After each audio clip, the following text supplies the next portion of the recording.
இன்னைக்கு gold price இவ்வளவு தூரம் ஏறினதுக்கு அப்புறமா இந்த கோல்ட்ல இன்வெஸ்ட் பண்றதுக்கு பயமா இருக்கு. சில்வருக்கும் இன்னைக்கு கிட்டத்தட்ட இதே நிலைமை தான். ஏன்னா ரீசெண்டா நாங்க கண்டக்ட் பண்ண ஒரு ரிசர்ச்ல இந்த கோல்டு காயின்ஸ் அண்ட் சில்வர் பார்ஸுக்கு ஸ்டாக்கே இல்ல ஜுவல்லரி ஷாப் எதுலயும் அப்படிங்கிற வரைக்கும் நம்ம பார்த்தோம். இப்ப இந்த கோல்டு அண்ட் சில்வருக்கு ஆல்டர்னேட்டிவா இன்னொரு மெட்டல் இருக்கு. அது இன்னொரு ராய் கொடுக்கறதுக்கு காத்துட்டு இருக்குன்னு சொன்னா நம்புவீங்களா? எஸ், அந்த மெட்டல் பேரு காப்பர். இந்த காப்பரோட டிமாண்ட் இப்ப ஏன் ரொம்ப அதிகமா போயிட்டு இருக்கு? இந்த காப்பர் நெக்ஸ்ட் கோல்டா மாறுமா? கூடவே இந்த காப்பர்ல நீங்க இன்வெஸ்ட் பண்ணணும் அப்படின்னு நினைச்சீங்கன்னா எப்படி எந்த வகையெல்லாம் இன்வெஸ்ட் பண்ணலாம் கம்ப்ளீட் டீடைல்ஸ் நம்ம இந்த வீடியோல பார்க்க போறோம். நான் Vignesh, this is finance, we value your time. Already 6 months முன்னாடி நான் ஒரு வீடியோ போட்டிருந்தேன்.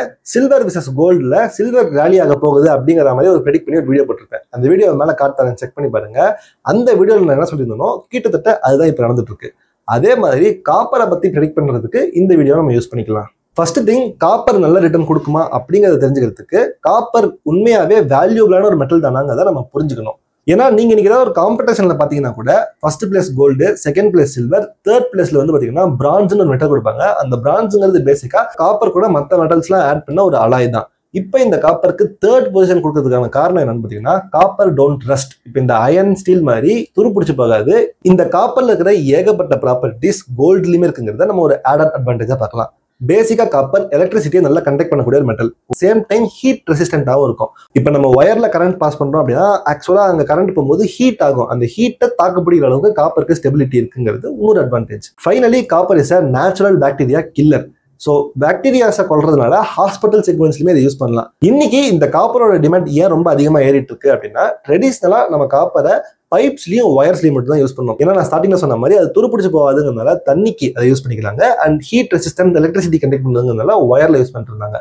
பட் இப்ப நடக்கிறது என்ன அப்படின்னு பாத்தீங்கன்னா இவி ரெவல்யூஷன். இந்த இடத்துல சோலார் பேனலா இருக்கட்டும், விண்ட் டர்பைன்ஸா இருக்கட்டும், ஈவன் இன்னைக்கு வந்துக்கூடிய இவி கார்ஸ்ல பாத்தீங்கன்னா 4 மடங்கு அதிகமான காப்பர் தேவைப்படுது. ஏன்னா இப்ப எலக்ட்ரிசிட்டியில தான் ஃபுல்லா ரன் ஆகுதுங்கிறப்ப நிறைய ஒயர்ஸ் போட வேண்டியதா இருக்கும். இந்த காரணத்தினால இவி தேவைக்காக இந்த கிரீன் ரெவல்யூஷனால காப்பர் ரொம்பவே தேவைப்படக்கூடிய ஒரு டிமாண்டட் மெட்டீரியலா மாறிடுச்சு. ஆனா இங்க இருக்கிற ப்ராப்ளம் என்னன்னு பாத்தீங்கன்னா copper mines are reducing. So supply நமக்கு கம்மியா இருக்கு, டிமாண்ட் அதிகமா இருக்கு. ஏன்னா காப்பர் மைன்ஸ் இருக்கிறது பூமியில ஒரு அளவுக்கு தானே இருக்கு, அதனால நம்ம எடுத்துக்கிட்டே இருக்கோம். ஸோ அதுல இருந்து வரக்கூடிய காப்பரோட அளவு குறையுது அப்படிங்கிறதுனால காப்பரோட டிமாண்ட் எது சப்ளை இறங்குது அப்படிங்கிறப்ப ஆட்டோமேட்டிக்கா காப்பர் பிரைஸ் மேல போகுங்கிறது ஒரு பேசிக் ஐடியாவா நமக்கு கிடைக்குது. பட் இது கோல்டு அண்ட் சில்வருக்கு ஆல்டர்னேட்டிவா அப்படிங்கிறீங்கன்னா ஆக்சுவலா ஆமாம் தான். கோல்டும் துருப்பிடிச்சு போகாது, கோல்டு எலக்ட்ரிசிட்டி கண்டக்ட் பண்ணும், ஈவன் கோல்டுமே நல்லா ஹீட்டை வித்ஸ்டாண்ட் பண்ணுங்கிறப்ப காப்பர்ல பண்ணக்கூடிய எல்லா விஷயங்களையும் நம்ம கோல்ட்லயுமே பண்ணலாம். ஆனா ஏன் காப்பரை இதுக்கு யூஸ் பண்றாங்க, கோல்டு யூஸ் பண்ணல அப்படின்னா காப்பர் ஒரு இண்டஸ்ட்ரியல் மெட்டீரியல், சில்வருமே கிட்டத்தட்ட இண்டஸ்ட்ரியல் மெட்டீரியல் தான். பட் கோல்டு வந்து ஒரு கரன்சி மெட்டீரியல். இந்த பிரிவினை முக்கியமா ஏற்பட்டதுக்கு காரணம் கோல்டோடைய ரேரிட்டி தான். நம்ம 10 காப்பர் கண்டுபிடிச்சோம்னா ஒரு கோல்டு தான் கண்டுபிடிக்கிறோம் அப்படிங்கிறப்ப கோல்டை வந்து நம்ம எதுக்கு இந்த வேலைக்கு யூஸ் பண்ணணும், காப்பரை இந்த வேலைக்கு இண்டஸ்ட்ரியல் யூஸ்க்கெல்லாம் வச்சுக்கலாம், கோல்டை ஜஸ்ட் கரன்சிக்காக வச்சுக்கலாம் அப்படிங்கிறதுனால அது ஒரு பணமாவே மாத்திட்டாங்க.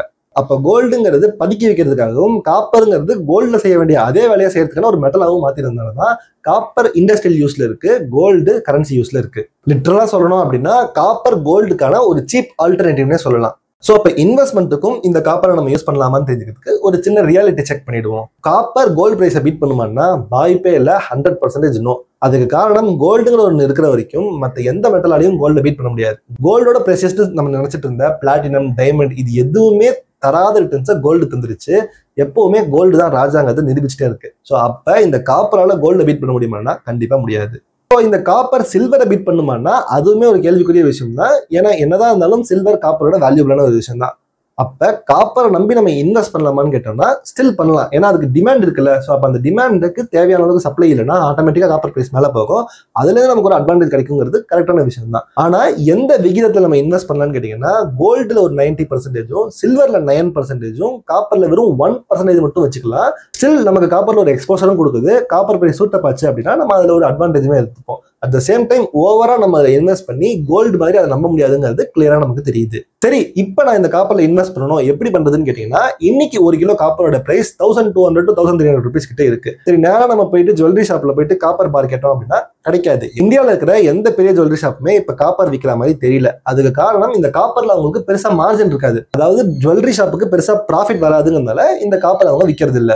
பட் இதே காப்பரை நீங்க ஃபாரின் மார்க்கெட்ல இருக்க ஜுவல்லரி ஷாப் மூலமா கன்சிடர் பண்ணலாம். எக்ஸாம்பிளுக்கு USA, Germany, Canada and even Singapore மாதிரியான இடங்கள்ல காப்பர் பார்ஸா ஜுவல்லரி ஷாப்ஸ் விற்கிறாங்க. நீங்க அங்கேருந்து வாங்கிட்டு வரலாம். இது வந்து நீங்க கஸ்டம்ஸ்ல பர்மிஷன் வாங்கிட்டு ஃபிளைட்ல வரும்போது ஒரு 1 kg மட்டும் மேபி வாங்கி வரலாம். இது உங்களுக்கு ஒரு சின்ன எக்ஸ்போசர் கொடுக்கறதுக்கான வாய்ப்பு இருக்கு. பட் இதை பத்தி நீங்க தனியாக ரிசர்ச் பண்ணணும். எனக்கு கஸ்டம்ஸ்ல எந்த அளவுக்கு அப்ரூவல் தருவாங்கலாம் எனக்கு தெரியாது. அதை நீங்க ரிசர்ச் பண்ணிட்டு மேபி அங்கேருந்து வர வழியில வேணா வாங்கிட்டு வரலாம். பட் என்னால இதெல்லாம் பண்ண முடியாது. ஈஸியா ஒரு ETF ஏதாச்சும் இருக்கான்னு கேட்டீங்கன்னா இன்னைக்கு டேட்டுக்கு எந்த ஒரு காப்பர் ETF இந்தியாவில் இல்லை. பட் எனக்கு தெரிஞ்சு இப்போ ஏறிட்டு இருக்கிற டிமாண்டை பார்க்கும்போது கண்டிப்பா சீக்கிரமே காப்பர் ETF ஒன்று இந்தியாவில் வந்துடும். அது வந்துச்சுன்னா நீங்க அதை கன்சிடர் பண்ணலாம்.